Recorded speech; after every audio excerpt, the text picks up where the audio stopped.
social support. As your handout mentions, the 8 dimensions of wellness model emphasizes integrating all areas of a person's life in order to motivate and enhance their overall wellness.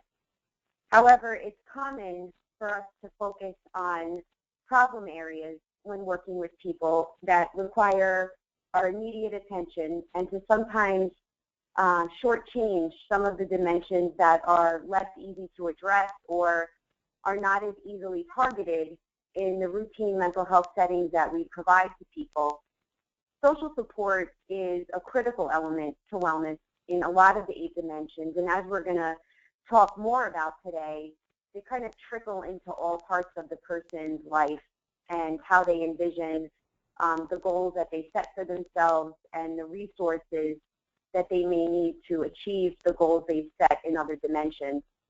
So the webinar is going to start off by defining social support and providing strategies for using a strengths-based perspective in helping people to identify their current supports, as well as any untapped people, organizations, areas, and activities that they think will enhance the social support that they're currently receiving or hope to have in the future.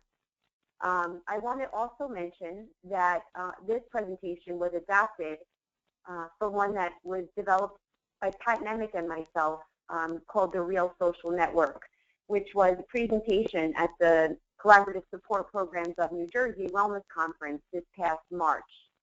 So some of the pieces of it were presented there, and also some of the tools that will be provided to you throughout the webinar have been adapted from Peggy Swarbrick's work at CSPNJ for wellness coaching.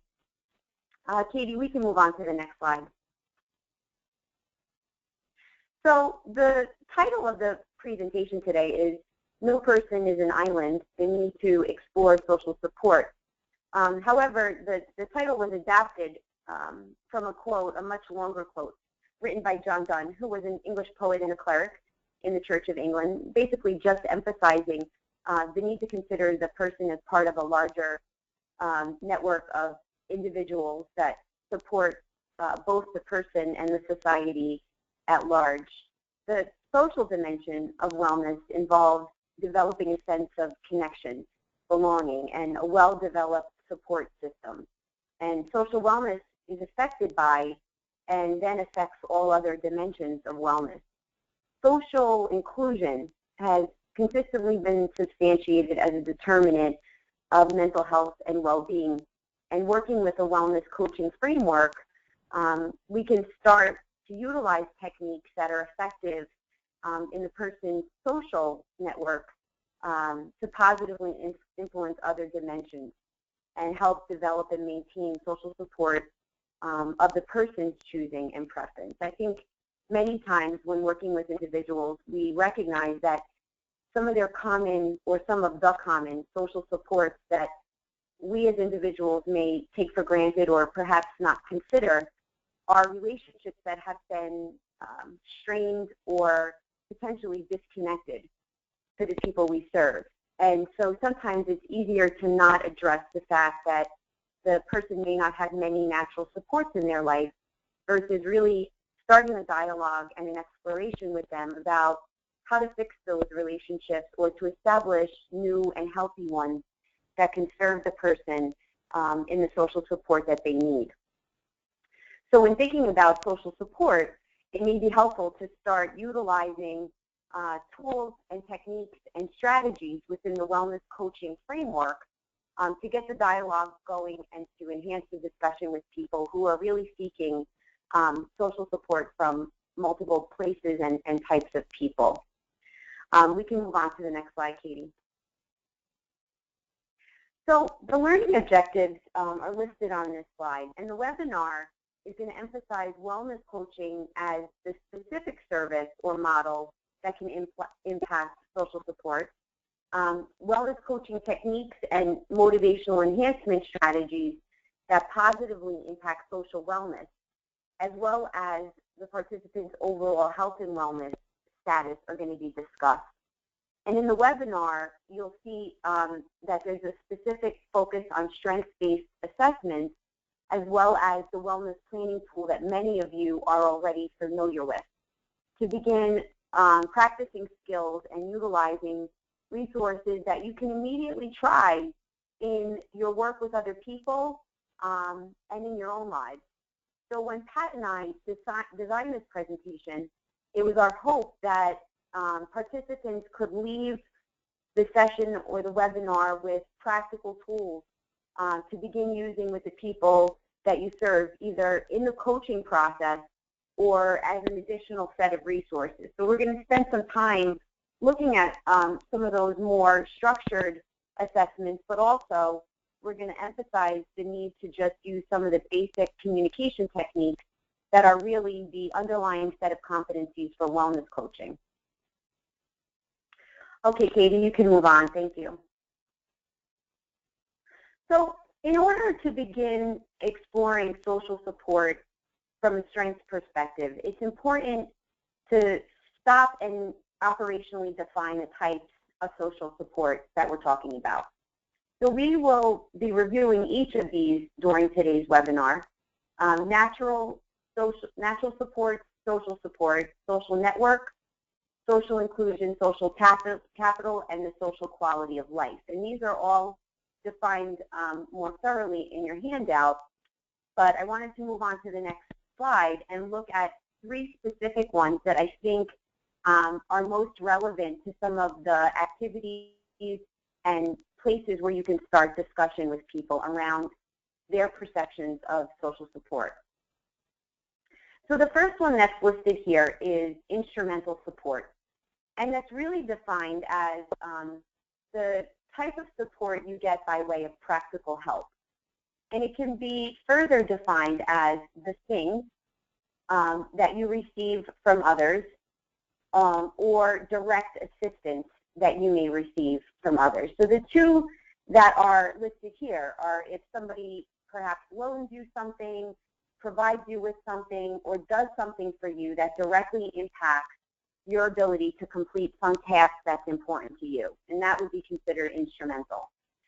Emotional support is pretty obvious. It's the things that people do that make us feel loved, feel valued, feel heard, feel understood, and that we rely on to have emotional wellness in our own lives. And then the final one that's listed here is informational support. And this type of support is when we receive information about what we need to know. It can come by way of advice, suggestions, facts, basic information that provides us with something that we didn't have before. And it's typically provided by a person that we trust and that we believe has more knowledge than perhaps we have or we're able to access on our own.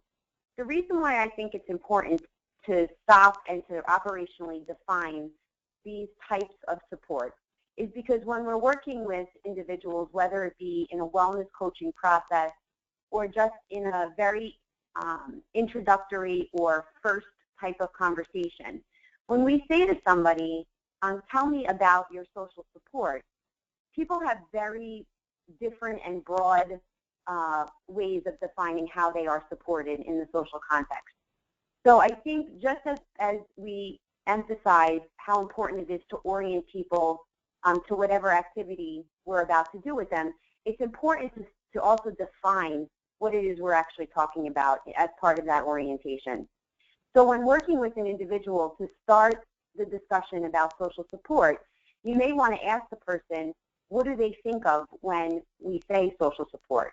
Because surprisingly, people have very different concepts of what it means to them and how it adds value and meaning to their life when we start to talk about the people in it and the sources of support that they receive. So the importance of defining each of these may serve as a good part of the orientation before you do any of the activities that we're about to review. Katie, we can go on to the next slide. So this is a really helpful diagram, I think, that Pat developed and kind of put into a graphic visualization because I think it's helpful to get a conversation started and to work with individuals who may be more visually oriented to an activity versus those who just like to write or have you record, because this really engages them in the process of looking at some schematic that gets their thoughts triggered and gets their attention focused on social support. It's also easy to follow, and it allows the person you're working with to think through not only the types of support they have or would like to have in their life, but also the specific people or groups that fulfill those types of support in their life. So as we discussed in the previous slide, instrumental support, which is on the left-hand side of the chart, means practical help that allows us to accomplish what we need to do. On the right-hand side, you see emotional support, which includes the things people do to make us feel loved, heard, understand, and supported.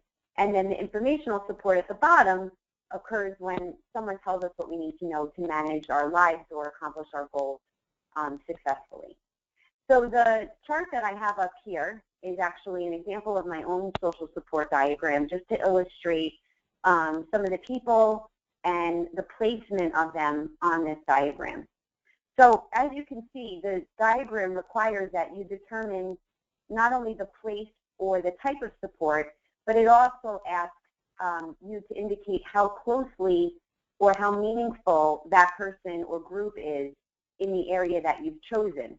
So the closer to the center of this circle means the person is critically supportive to you, the center being the closest piece. So here are some examples that I've indicated of instrumental support. So you can see that the purple dot with the name Drew is my cousin who lives on my street, and he's particularly helpful to me in the winter because he removes snow, allowing me to access my driveway and get my car out. He also mows the backyard, which allows for us to enjoy that space without it being overgrown. And he pops in periodically just to see if there are things that the house requires that I may not be able to do on my own. So he's not in the center of the circle because I don't have that often of interaction with him, but he does belong on the circle because the type of instrumental support he provides to me is the type that I require in order to be successful at maintaining my living environment. The other dot, the red one, lists 4 separate people, and those 4 people are school, karate, and soccer mothers. And so they serve as a big instrumental support system to me in terms of being able to help me coordinate the school schedule, also ensuring that I know what's occurring at school and with the various sports that my child is involved in, and sometimes also assisting me with drop-offs and pickups for my son. And so they're very close to the immediate part of my circle, since my interactions with them are really frequent and they're really critical to my primary role, which is that of a parent.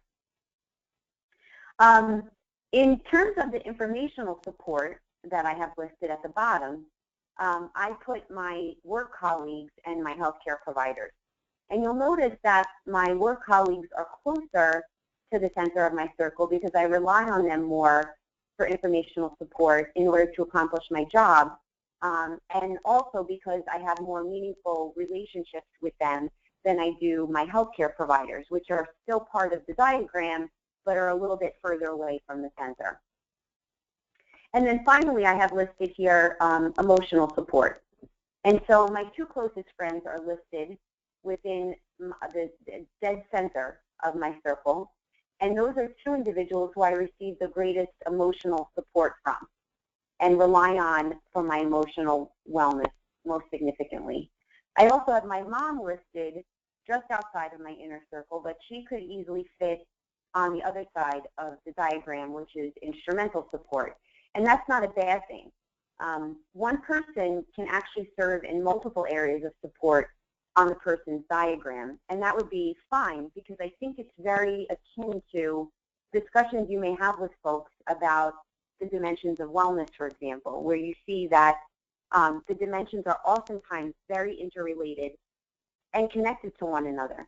And a strength that a person lists in one of the wellness dimensions could easily be listed in several others because it, in many ways, impacts the person's general feelings of wellness. So similarly, a person or a group of people could fit into lots of parts of this diagram, but the point of it is that it helps people to start thinking through and talking about who it is that's in their circle, in whatever place they find them to be most beneficial, and can also be a starting point to have discussions about, wow, I realize that in instrumental support, I don't have a lot of people listed, and these are the things that I'm interested in getting from instrumental support, and here are some thoughts that I might have about how to increase that part of my network. And so it can really lead to more conversations about where could I start to access resources and social supports that would make me feel more fulfilled in my social wellness that are not currently included on my diagram. So I like this very much because it's simple, it gets a conversation started, and it can really help people to start not only looking at where do they have strength and support in social wellness, but also what do they actually long for based on what they value and what they prefer for their life. So I think that this is one place where you can start to use a very simple technique to get a very rich exploration and discussion started. Okay, Katie, we can move on to the next slide. So in terms of assessing people's social support, in addition to the diagram that we just walked through, there are several ways in which you can address social support, including doing things like asking open-ended questions, creating other visual representations of the types of social support a person has in their life or would like to access.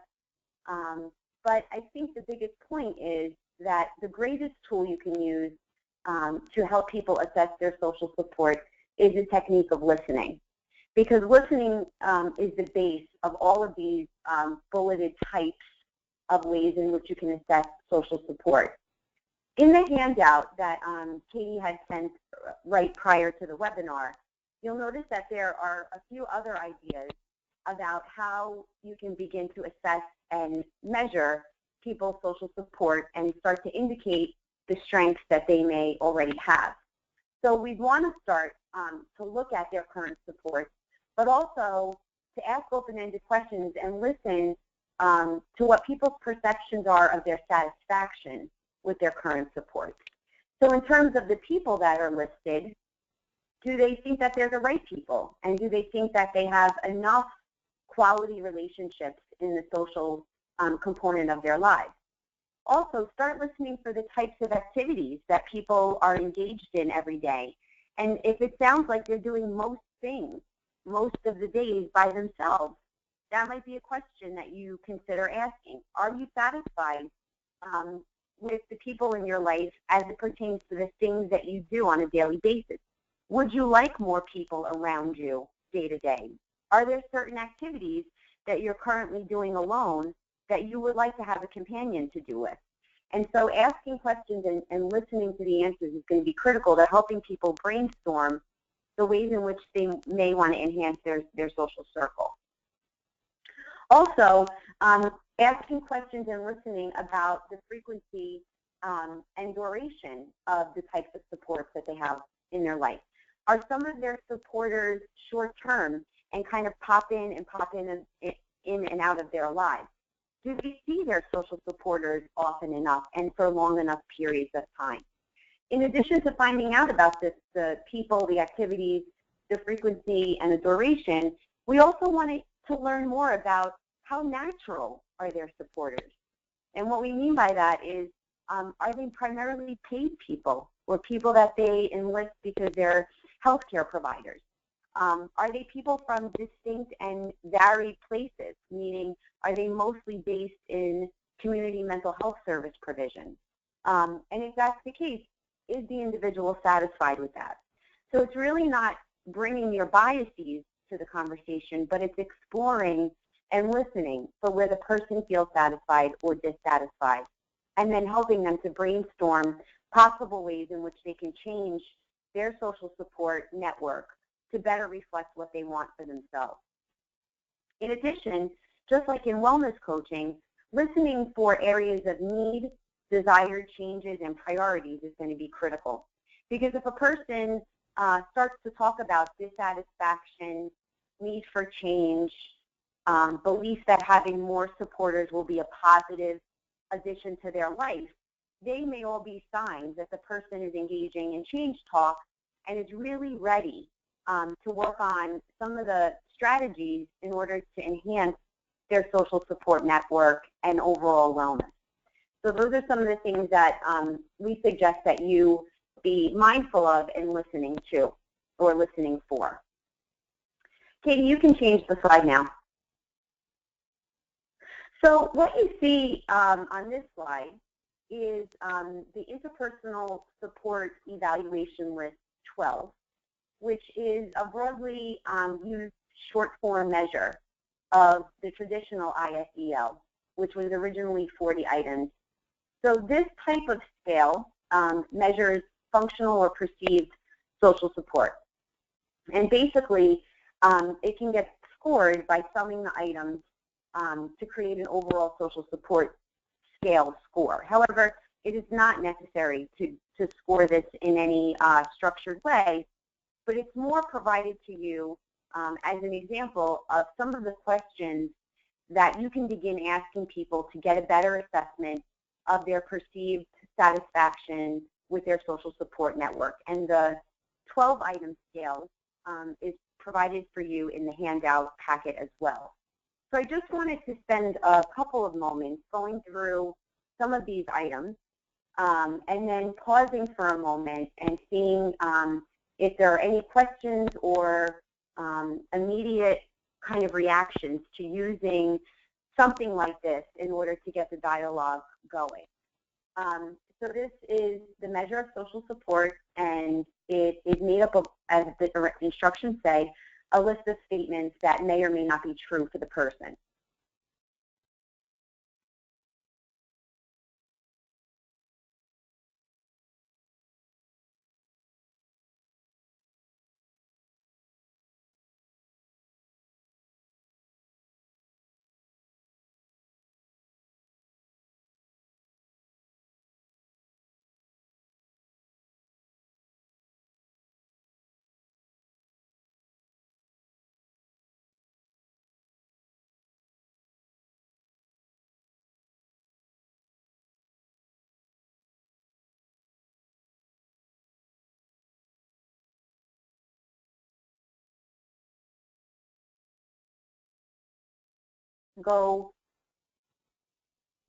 If I wanted to go on a trip for a day, for example, to the country or the mountains, I would have a hard time finding someone to go with me.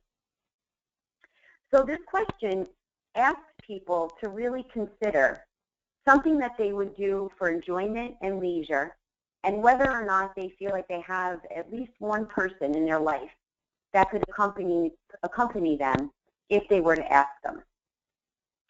The second one says, I feel that there is no one I can share my most private worries and fears with. And this is obviously more in line with emotional support, as we defined it earlier, in that the person has an individual in their life that provides them with care and understanding and the opportunity to be heard. And in this case, it's when the person is feeling worried or afraid. The third one is, if I were sick, I could easily find someone to help me with my daily chores. Again, this sounds like one that would go back to instrumental support. So the ability to have somebody who can provide something for the individual that they can't on their own. And then finally, the fourth one I've chosen to put on here is, there's someone I can turn to for advice about handling problems with my family. And again, that might be somebody that could fit under the informational support, in that they rely on them for suggestions, help with brainstorming, or some critical information they need to solve a problem, or to advance forward with a goal that they may have set for themselves. So these are just 4 examples out of the 12, and obviously I mentioned there were 40 to start, and you can easily find that online. But I'm just wondering, in terms of looking at these 4 questions, what are some of the participants on the call initial reactions to using questions like these to begin a discussion? So anyone who's unmuted can share their thoughts on the value of using these types of questions. So please feel free to jump in.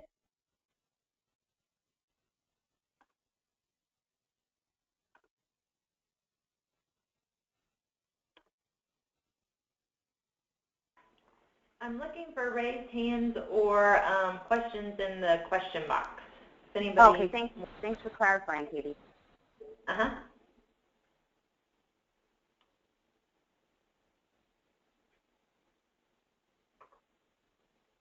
Okay, so the thinking behind a tool like this, as I mentioned, is to begin a discussion with people when you perhaps get the sense that they're interested in thinking more about their social support network, and you want some structured ideas for questions that can trigger thoughts and perceptions and feelings about social support.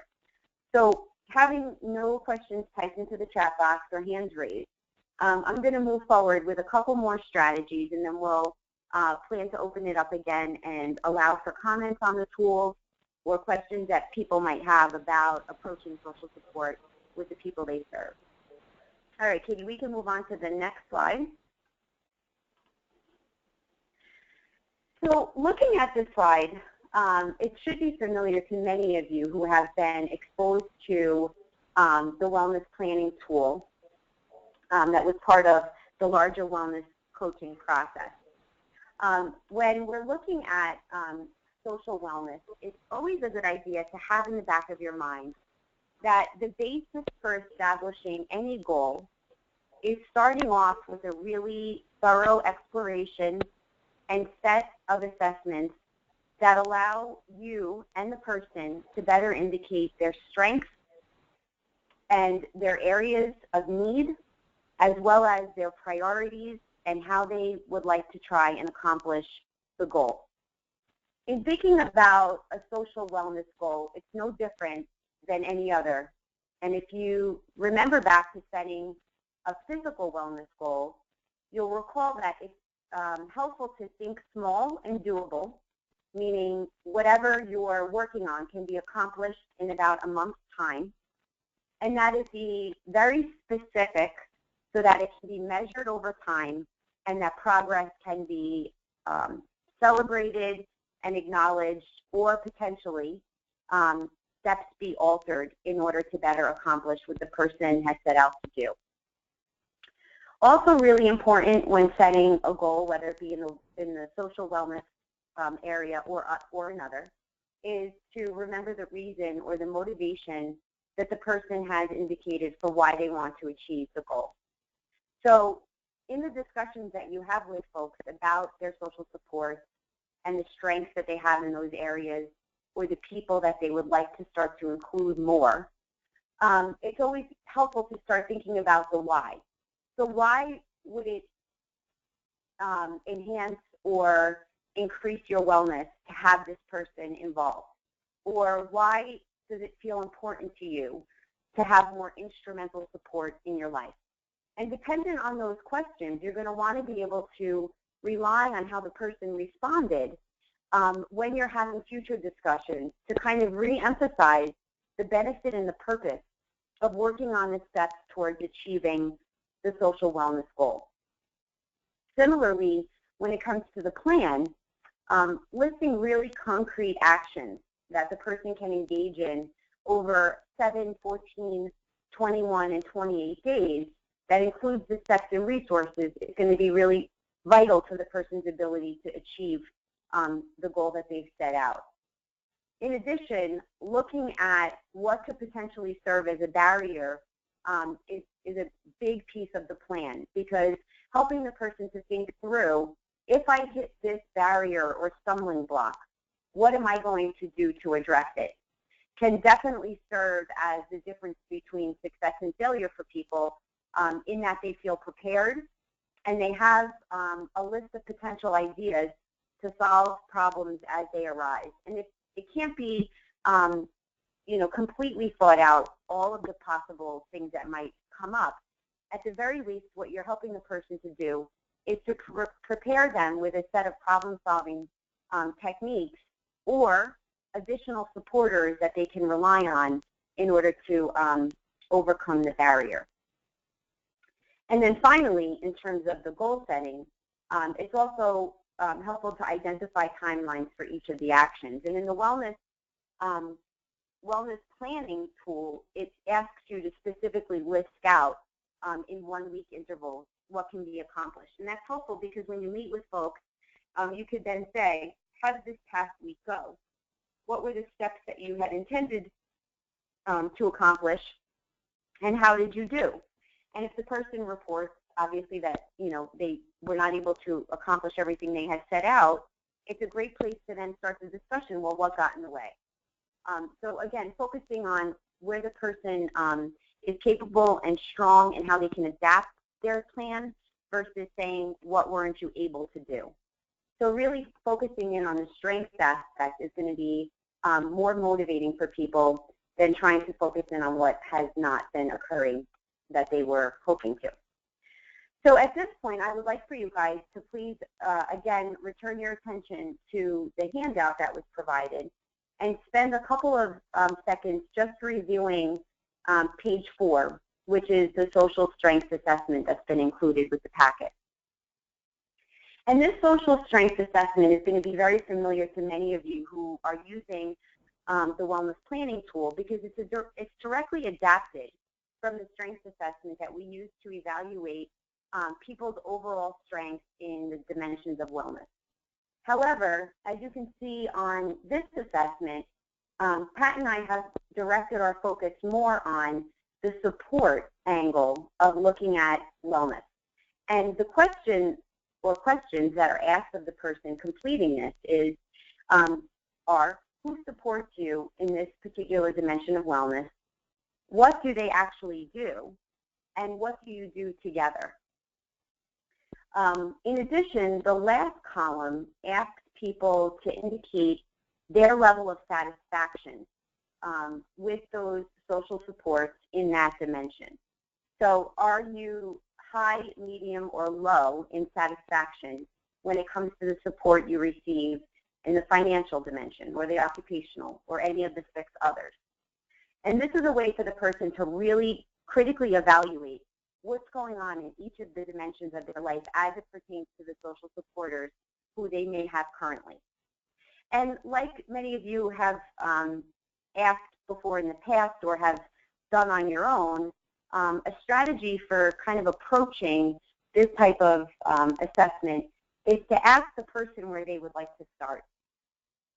So very commonly, people say, when we use this, should we start from financial and go through each and every single one of them? And usually our response to that is you can, but a more flexible way to address this to get people engaged in talking is to allow the person to decide where they want to start on this list, because oftentimes they'll start where they know that they have supporters, and that builds on strength and it helps people gain some momentum in brainstorming who it is in their life that provides them support in these various dimensions.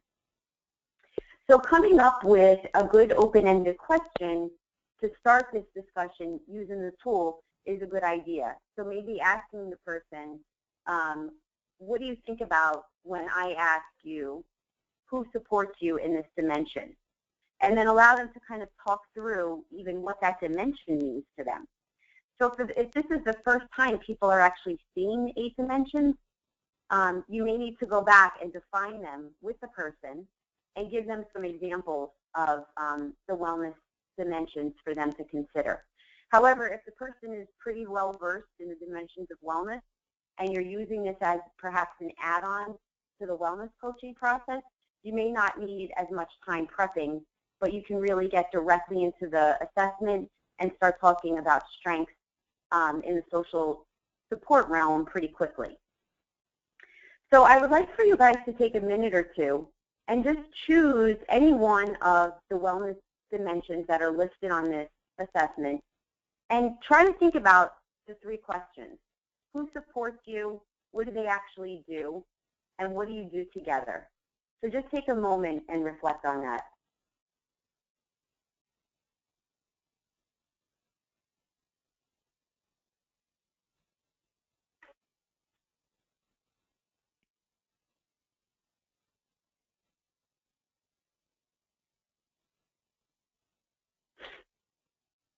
Okay.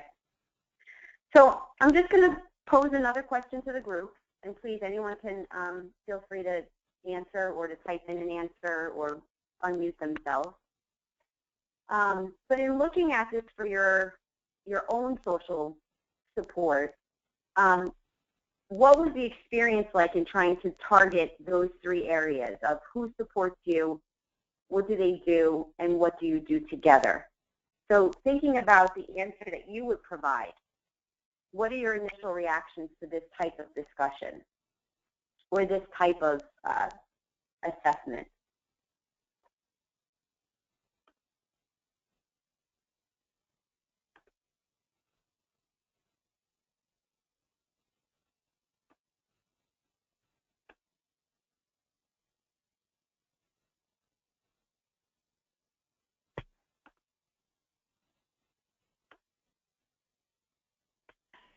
I've got a comment from Jessica Walker. It says, it makes me think in more depth about the supports in my life. Good. I think that's really the goal. And thank you, Jessica, for sharing that. I think that at the very least, this is a place for people to start thinking in a more structured way about who they have in their life and potentially who they would like to start to develop social support relationships with in other areas. So breaking down each of the dimensions, asking folks how they feel about that dimension and who is in it, and then maybe springboarding into a conversation about what are some of the potential ways that we can enhance relationships in those areas is really the intention of working on something like this with people. Katie, I know that you were able to see that question in your chat box, Yes. but I am not able to see any. Is that, can I get that changed, do you think? I can copy them and send them to you, but I'm going to open Amberly Nichols' line because she has a question. So okay, open thanks, that one, Katie. I'll send some others. Okay. Hi, Amberly. Hello. I was just curious. I mean, I guess as not just for our clientele, but as individuals, period, like where does social media fit in? Because I know a lot of even my clients have replaced actual physical social relationships with social media. And they perceive that as actual social interaction, although it's not face-to-face. Yeah, yeah. No, I think that that's a really great question, and it's one that's been brought up several times in trainings we've done on wellness coaching with participants who are preparing to actually be wellness coaches, in that we do an activity where we ask people to identify their strengths in the 8 dimensions, and it's not about social support, it's just general. So a strengths assessment in the 8 dimensions of wellness, and many times we see, particularly like in the emotional wellness dimension, people will note that they interact and check Facebook once a day to connect with friends and family. So we see that this is not just for people we serve. This is for, I think, our culture in general. There are a lot more people reporting that their primary source of social interaction is through some type of social network online. And I think with the increasing popularity of things like telemedicine and also online support groups, both for people with and without psychiatric disabilities, it is going to become more commonplace for people to report getting social support and emotional support via online methods. Now, here's the caveat for me, and other people can chime in because I'm certainly not the authority on online emotional and social support. But when I think about whether or not it is true social and emotional support from an online source, I think about whether or not the person is truly connected via friendship or some other type of instrumental or informational support, or if they're merely calling a group of people or a specific person a friend because they are connected to them in some way online. And so I've heard people talk about, you know, my friend, and you wonder, do they have any interaction besides the social media component, or are they merely connected because they liked each other's photo? And I think that that's the line, is it could be a perceived support for the person, but is it based in reciprocity and actually being able to give meaningful social support to the person? So I wonder what your exposure to that has been and why you raised that question. Am I still unmuted? Okay, yeah. I was just like, for an example, I deal mainly with youth. So let's just say I have a 14-year-old female who suffers from severe social anxiety. And her only social interaction is through text message, Snapchat, Facebook, you know, all the new social media that's out there. And she's perceiving this as actual social interactions and relationships, to the point where even she's having boyfriends, you know, as a 14-year-old can have, through social media.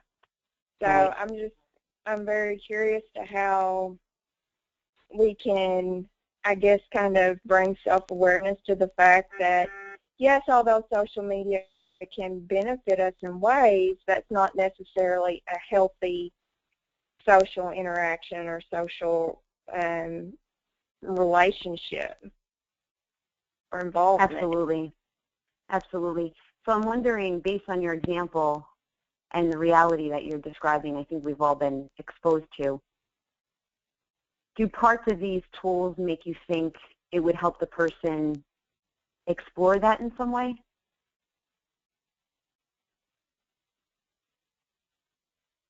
I'm sorry, what, could you elaborate on that a little bit?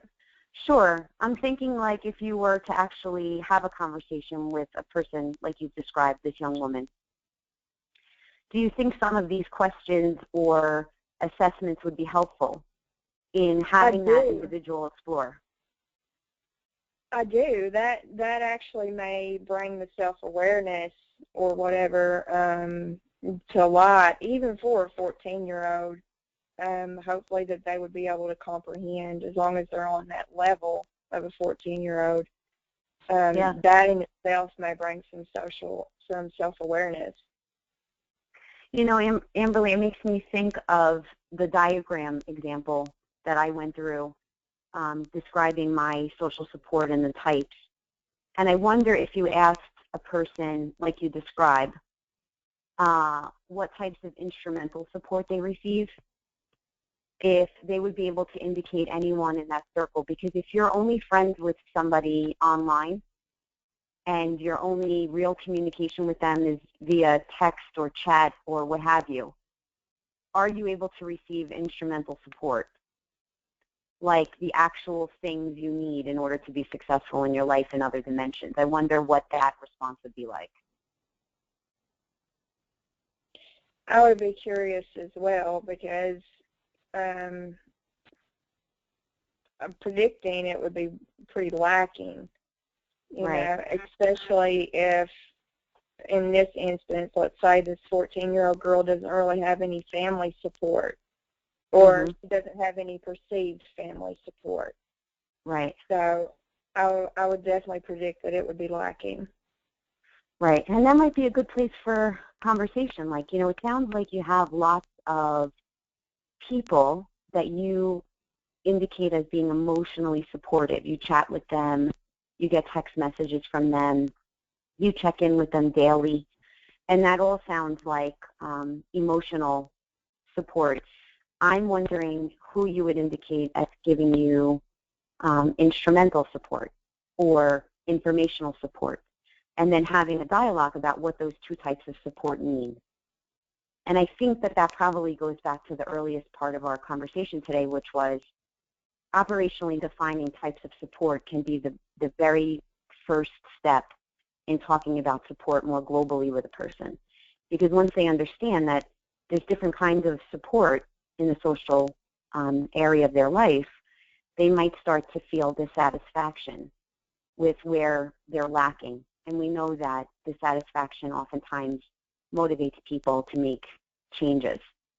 So just by bringing this to somebody's attention, you may start doing the conscious, building. And that can help somebody to get more invested in looking at their social dimension from a broader perspective.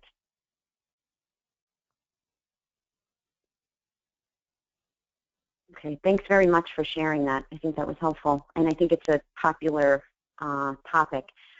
Before I ask if there are other questions, I would wondered if anyone else on the line had anything to add to Amberly's topic of social support via social networks and online methods.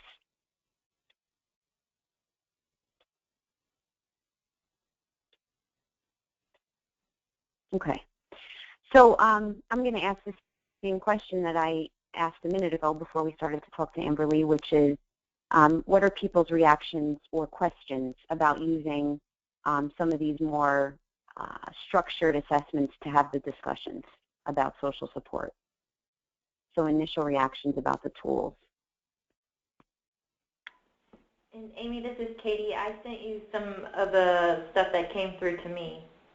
Okay. I don't see him, Katie. I'm dropping down my question box. It should be in your chat. Okay, thank you. So I see one from Sharon Wright, and she mentions she thinks it could be useful in broadening the questions we present to our consumers related to barriers and support. And I agree.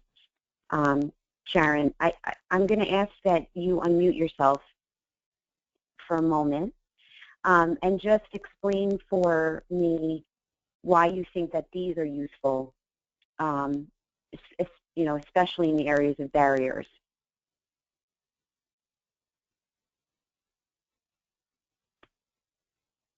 Sharon. Hi, this is Sharon. Your line's been.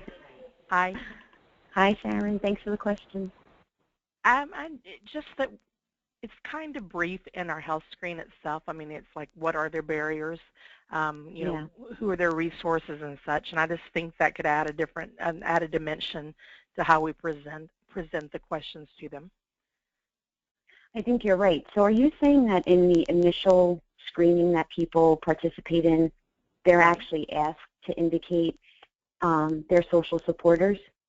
They are. They give their main support network, and also support as outside support is related to primary care and such. But and maybe just incorporating some of the information into that, and as well as the barriers as it goes through, as like transportation, access to care, access to medications and such. So just putting that in a little different perspective. Yeah, who are people indicating primarily? Do you know that? Who are they indicating are their supporters? For support network, it's usually family. It could be best friends and such. And then just for the outside support, it's their primary care. If they have Medicaid, any specialist, our agency and such is who they usually name. Yeah, I think what you're saying is the norm. People indicate two big groups. In my own experience, this is what I've seen. They indicate family, and they indicate paid people. And I think that there's very little in between. Right. So, I mean, you try to encourage them to name, like, friends or, whoever may help them to meet goals or needs that they have that I think they sometimes don't consider as their support network. Or may not have established yet in some cases. So I don't hear a lot about like a buddy or a friend that they connect with regularly, and I oftentimes hear people when you talk to them about social support and you really get into that exploration where they feel trusting of you and like you're listening. Lots of people are longing for romantic relationships. Correct, and sometimes as part they of do. Their social.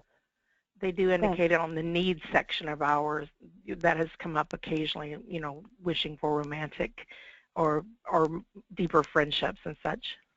Right, right. And I think a lot of providers may not be very comfortable engaging in the dialogue around I don't have any friends, or I really wish I had a girlfriend or a boyfriend, because it feels like a very sensitive thing.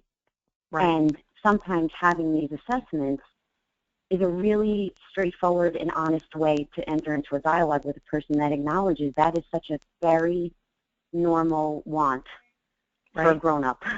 Correct.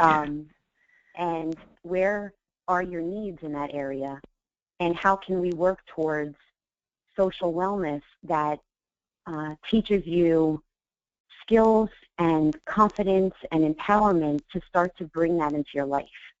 Correct. Versus the sometimes uncomfortable conversation of how do you get a girlfriend.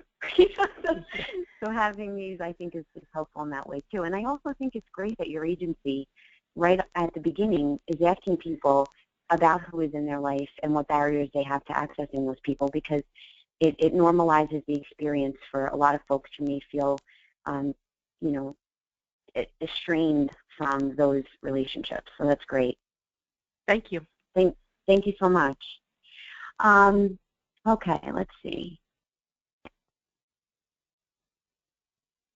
I'm just going through the questions. It takes, I'm sorry, hold on one second. I want to do them in order so that I'm not skipping anybody. Jane Gavril asked if we can go ahead and use these tools with our clients, and the answer is absolutely yes. Pat, Peggy, and I framed this original idea in through the wellness coaching lens, in that it can really assist and enhance the wellness coaching process to start to think about the most meaningful people in individuals' lives, and then how can they enlist them in supporting their wellness goals, and how can they be used to encourage and motivate people as they make healthy health habit changes. But this can absolutely be used in other venues as well. So if you're not currently working on wellness coaching with an individual, but you think they could really benefit from looking at their social wellness and assessing their strengths and their needs, then I think that these tools would be perfectly fine to use.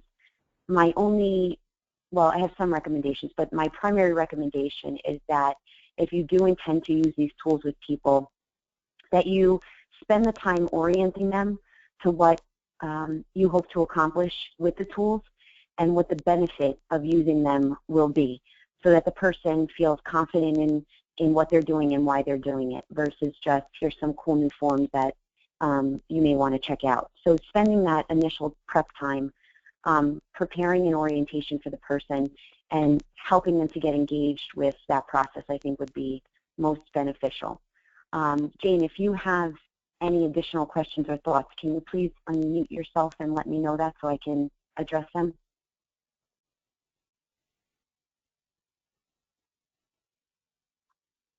Okay. All right, Jane. So yeah, please go ahead and use them. They're for your use. I believe Diane McGuire posted that it takes a lot of thought, although the first questions you posed were easy to answer. This seems like a great way to help a client build a goal around social support, something that is so important and historically difficult. I agree, Diane. That's, I think, what we were just mentioning, is that it's oftentimes not the easiest conversation to have with people, even though I think as service providers we all recognize that many people feel dissatisfied and lonely when it comes to their social support networks. And sometimes just the very act of starting the conversation gives people hope that they're able to then make a change in that area of their life or an improvement. So starting out with tools and questions and being a good listener can very well serve as the springboard for people making those decisions about how they want to change their social supports. So thank you for the comment, Diane. Okay, I think there's one more by Brianne. It'll definitely help clients when we have the social media discussion for a visual sense and for if they truly get emotional, informational, and instrumental support, definitely. Some people use social media to meet sexual partners, which to them counts as support, and some clients do not want to leave the house, and social media keeps them from becoming lonely. I think you're outlining, Brianne, the exact two ends of this spectrum that we're talking about, in the sense that, you know, the reality is some people get real benefit out of the connections they make via social media, and for those who have social anxiety or are traditionally withdrawn from social situations or don't feel comfortable, that connection can be the difference between complete isolation and feeling connected. And we cannot belittle that feeling at all, because it's a strong perception for people. But I think, as you note, figuring out the differences between emotional, informational, and instrumental can really put in the forefront of a person's mind, you know what, I do get something out of Facebook or Snapchat or reading a Twitter feed, but I really don't have anyone to call if I need a ride to the doctor. Or if I'm really sick, is there anyone who can bring me lunch or do my food shopping? Or if I'm out and I forgot something really critical back at my apartment, who's there to run over and check on it? And when you start to realize that there are not many people that can provide instrumental support or even informational support, you may want to think differently about who your circle includes. And I think that's a good piece. The other thing you mentioned that is could be a difficult situation for people is this idea of meeting sexual partners or romantic interests via, you know, social networks or dating apps, for example, which are so popular right now. And I think that because that is becoming a norm in our society, we shouldn't expect it not to be a norm among the people that we serve. So one of the things I recently was talking with some folks about at a local self-help center was that they're having dialogue and discussions around the safety features of using those types of sites, because the reality is adults in the U.S. tend to meet one another now using online methods versus in person. So what are some of the safeguards that people should have in place when they're meeting people for the first time, when they're sharing identifying information about themselves, and how they're communicating with people in a responsible and protective way? So I think that that's a really, really good point to bring up, because it is becoming more and more common as we see more sites offering that type of service. Okay, let's see. I think there may have been one more, but I don't know who this one was from. It says, I think this seems very useful to tease out how and what their social supports look like and which areas they may need changes in. And I agree. That's kind of the heart of these assessments. And when Pat and I presented these for the first time, the feedback that we got was these would be helpful because there is nothing standard in place for having these types of conversations. And this, at the very least, or these, I should say, at the very least, get the conversation going, and then you can build on it when it comes to goal setting. Okay, good. Katie, were there any other questions that came in while I was attending to the other ones? Nope. Did you say no? Yeah, no, sorry. Okay. All right, thank you. All right, so let's go back just for a moment to the handout, because I wanted to show you guys, as we've been talking, there was an additional page on there. Katie, if you can scroll down, this is the social wellness plan. And as I've mentioned several times throughout our discussion, the social wellness plan was adapted from the original wellness planning tool that Peggy Swarbrick from Collaborative Support Programs developed and is part of the Wellness Coaching Training Manual. This plan is adapted specifically to address, you know, the social elements of a person's overall wellness based on conversations you've had with them in the past and identifying their strengths. So I make that point because we don't recommend that during the first conversation you have with people about their social wellness, you immediately skip to starting to plan, because I think that that would be far too quick of a process and wouldn't allow you the opportunity and the person the opportunity for exploration of their satisfaction, their strengths, their needs, and what their priority is for establishing a social wellness goal. However, once you've gotten through that process and you feel like you have a better understanding of what they want, and they've been able to articulate to you the places in which they want to see change or improvement, you can absolutely start to go into the piece of planning and identifying a goal with the individual. So like other wellness goals, this one has a date which is specific to the process of 4 to 6 weeks in terms of timing, and it's written from the person's words, so it's important that it says I will. After you have the date and I will, you're going to include the action and the frequency or the amount of times or some concrete measure that allows you to see if the person has attained the goal after the time period. And then the last piece is really this for the purpose of, which is the reason, or as we talked about a few minutes ago, the person's motivation for wanting to accomplish the goal. So that's going to be very unique and specific to what the person prefers and values based on the discussions you have. So in creating this pretty simple, straightforward statement, lots and lots of work has gone into it ahead of time.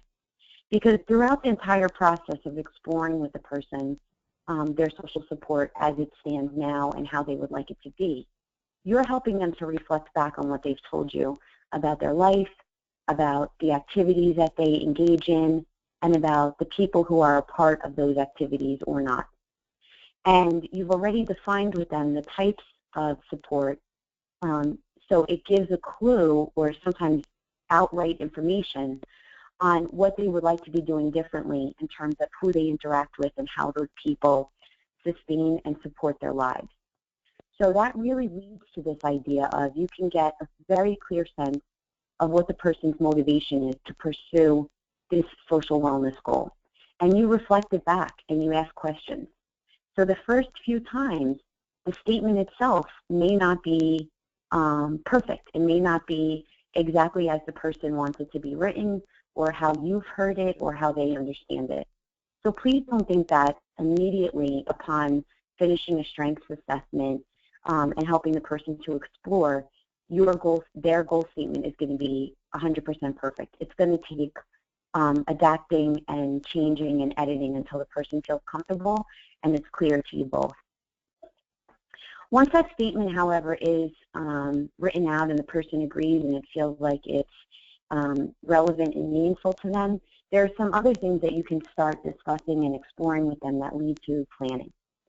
And part of that planning is identifying what are the specific steps that the person needs to do in order to get to that goal. And of course, as you remember from the previous slide, it needs to be small actions that the person can take immediately. They shouldn't be things that they're considering 2 months from now. They should be things that the person can set out to start within the week that they begin. So the example here is figure out where to walk, choose my days and times, decide who to ask, invite the person, remind the person if she accepts, thank the person, and schedule another walk. So as you see, this example is a really nice one because it incorporates a physical aspect of health, which is physical activity via walking, but it also includes who might join the person and how might they ask them, and then what do they do afterwards to hopefully have that experience again by thanking them, by making a schedule where they can meet up again. So all of the things that many of us take for granted that occur during a social interaction may need to be pieces that the person practices so that they can get more confidence and feel empowered to try it again. As you also may recall from wellness coaching as a model, small successes like this one can lead to greater motivation and momentum to try this set of steps in another setting.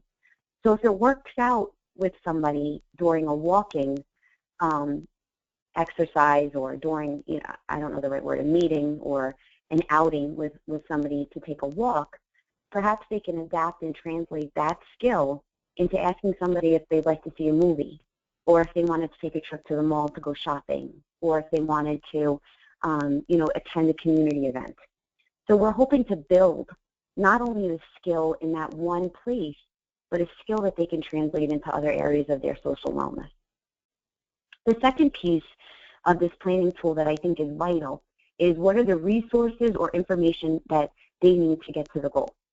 So example, for this, it's focused on some of the physical pieces, which is they need walking shoes to do the walk, maybe a local map to know where they're going, maybe a bus or a ride to the high school track. But you can really expand this section to focus more on the social dimension. So maybe if it's, it may involve identifying who they know that they can ask to go on the walk. Maybe it might be finding out what that person's phone number is or their email address. Maybe it might be thinking of places where you see this person regularly that you can invite them. So those are some of the things that can be added under resource. It doesn't have to be the real practical things in order to complete the activity, but it might be some of the other issues that are related to being able to have this be accomplished successfully with another person. What might get in the way of achieving the goal? Again, this is focused on the act of walking, but bad weather and not being sure who to ask or having shyness are added elements to the social piece. So bad weather might thwart the plan or activity that the person had planned with another, but just not even knowing who they can ask or feeling really shy about the act of asking. So an activity that might happen in order to help build self-confidence around that is a real play where the individual works with you or someone else they trust on using a set of phrases to invite somebody to do something where they can feel comfortable in practicing and making mistakes and getting feedback. Also, this idea of not sure who to ask may be resolved by revisiting that list of individuals that they've identified as supporters. And if it turns out that there really is no one on that list that they want to ask, you might want to start exploring with them what are their daily activities where they potentially run into another person who may be willing to do that activity with them. So finding out, what do you do most days? Where do you go? Who do you see? Is there anyone among that group that you're interested in asking? And then having a discussion around, well, what's the best time to do that and where? And then finally, what could you do to overcome one or more of the barriers? So the example is a raincoat will help with bad weather. My case manager can help me think of people, can help with I'm not sure who to ask. And also this idea of practicing inviting can help people feel less shy and more empowered to actually approach another person and ask them if they're willing. So once that list is kind of complete, and you've gone through all of these questions and you've developed the resources and you've talked through what are some of the ways in which a person can overcome a potential barrier that they might face, you're really well on your way to working with them on putting this down on paper as a 7, 14, 21, and 28-day goal that the person can work on independent of you, but use you as a mentor and a supporter to check in on their progress and to celebrate their small successes, or to adapt the steps in order to better meet the goal if it seems to not be working to the person's benefit. So that's really the gist of using the various instruments. One of the things I will also say is that for a lot of folks that we may provide services to, the idea of social support is one that they've in some ways abandoned because they haven't been successful, or the people who used to be close to them in their lives are no longer available to them. So I think that with this conversation comes a certain level of discomfort on the person's part and perhaps on the provider's part. But I think that by using some of these more structured methods to engage people in the discussion and have them think and you reflect on what they're saying can really engender a different level of trust and rapport with people than we may be used to.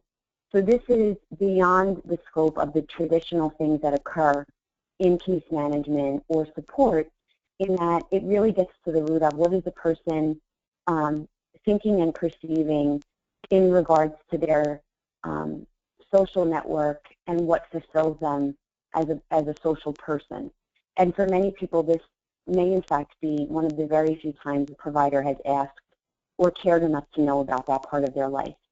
So I can't encourage enough the benefit of orienting people, and I can't encourage enough the benefit of being a good listener and helping people to express how they're feeling by recognizing, reflecting, and providing them with the feeling words that might accompany some of these hard conversations.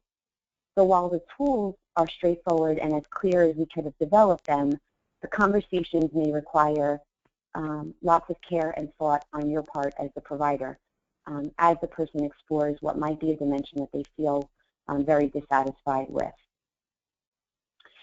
So those are the primary materials that I wanted to provide to you guys today. At this point, I want to open it up for questions and allow you guys to ask anything that you might have about what we reviewed or share any comments. So either of those two things would be fine. So Katie, do the participants have to open their line, or do they just have to unmute? I have to unmute their lines, but they can raise their hand. And I have Patty Ryan. I opened your line. Your hand was raised. We had lost you and couldn't find it again, so I just redialed in. That's all I needed. Okay, good. Okay. So you're back on. Thank you. You're welcome. So if you have a question, please feel free, or a comment, to type it into the chat box, and Katie will send it to me. Or you can raise your hand, and then Katie can unmute your line.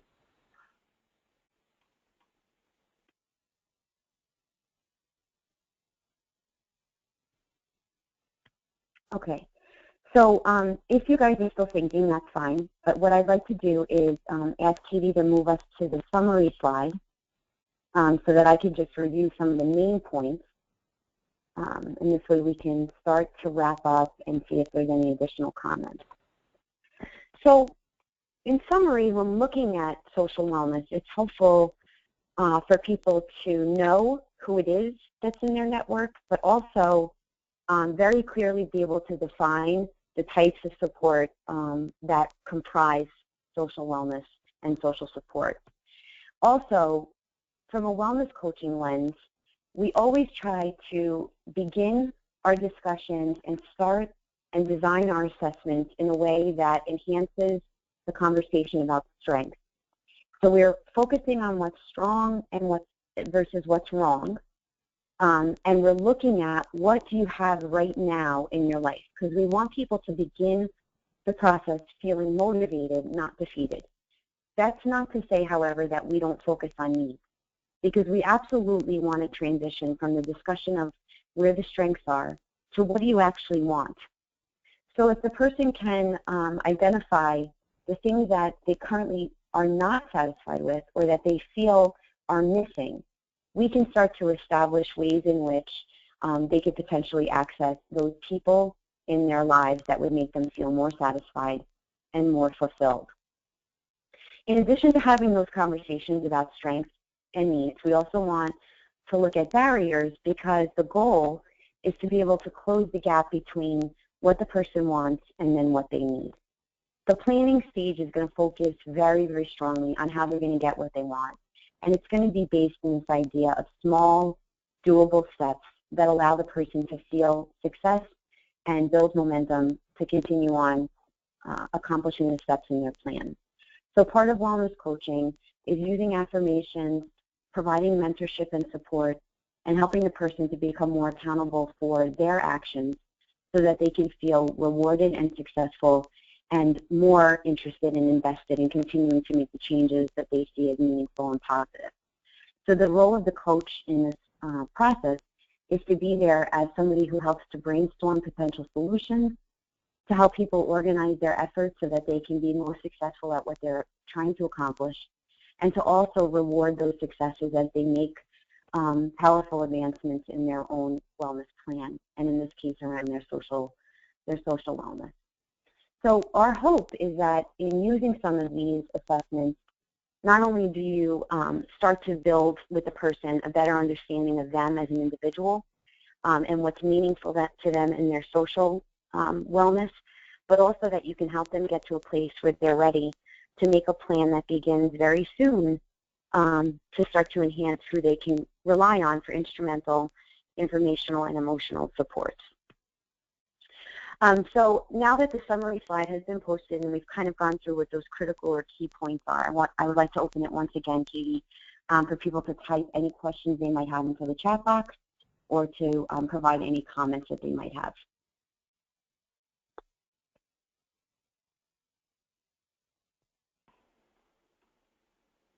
Didn't receive anything in the question box, but I'm looking for raised hands and I don't see any. Sorry, Katie, I couldn't hear that. I didn't receive anything in the question box, and I'm looking for raised hands, but don't see any currently. Okay. Okay. So I wanted to also, if people are still thinking, that's fine, we still have a couple minutes, but I also wanted to open it for Katie for a moment just to remind folks where they can find this webinar and the other archived webinars that have occurred over the past several months from Peggy Swarbrick, Pat Nemec, and myself. Yes, I will be posting all of the webinars that we have done with wellness coaching up on Relias, and I'll send that out to everybody with the codes. They're not up there currently, but I plan to get them all up there here shortly. And then they are also on the Missouri Wellness website, which is a great place for resources as well as these videos, and that is www.wellmissouri.com. Thanks, Katie. In addition, there's also other resources up there for people to be able to access just related to wellness coaching in general, as well as some specific tools and resources that are more broad than just the social wellness tools that we share today.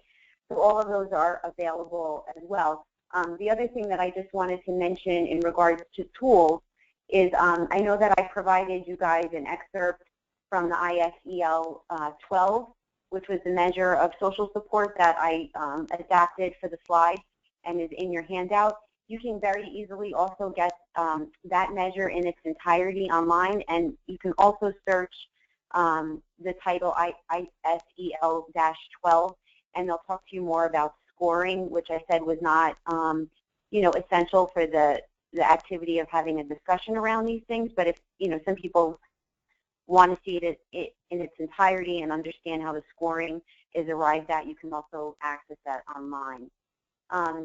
The final thing that I just wanted to mention is that if people have questions about any of the tools that were provided today or have additional comments, we love to hear how people are using these things in their everyday work. So please feel free to reach out to me directly via email if you'd like to, and tell us about how you're using it, or hopefully we can answer any questions that you might have about the tools themselves.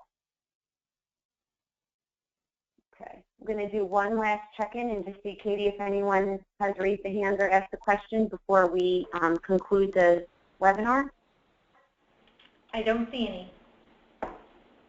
Okay, well, I appreciate everyone calling in and hope that everyone has a good remainder of the summer and a happy and healthy return to school in the fall for anyone who's going back, or children, or workers. And it's been a pleasure working with you guys on these webinars, and hope to talk to you all again soon. Thank you, Amy. Thanks, Katie. Mm-hmm.